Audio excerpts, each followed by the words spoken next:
மாம்பழத்தில் நிறைய நன்மைகள் இருக்குது.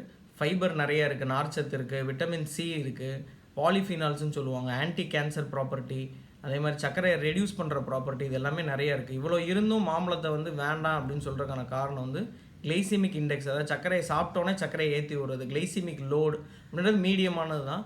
பட் இதை வந்து இப்படி இவ்வளோ இருந்தும் நம்ம இதை எப்படி நம்ம சாப்பிட்லாம் அப்படின்னா சில டெக்னிக் யூஸ் பண்ணி சாப்பிட்லாம். இப்போ விஜய் சேதுபதி சொல்லுவார்ல, பரோட்டா சாப்பிட்றதுக்கு டிப் அடித்து சாப்பிட்ற டெக்னிக்.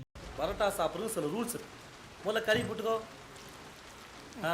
எத்து பட்டாள வை, இப்போ குழம்பு மூணு டிப்படி, எத்து வாயில் போட்டுக்கோ.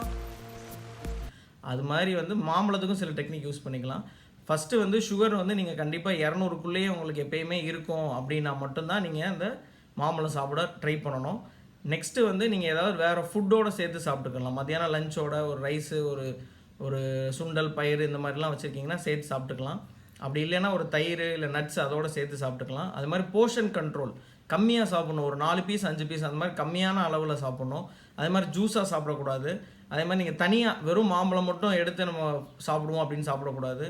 நிறைய சாப்பிடக்கூடாது. இதெல்லாம் நீங்கள் ஃபாலோ பண்ணிங்கன்னா கண்டிப்பாக வந்து மாம்பழம் வந்து உங்களுக்கு நண்பன் தான். தேங்க்யூ.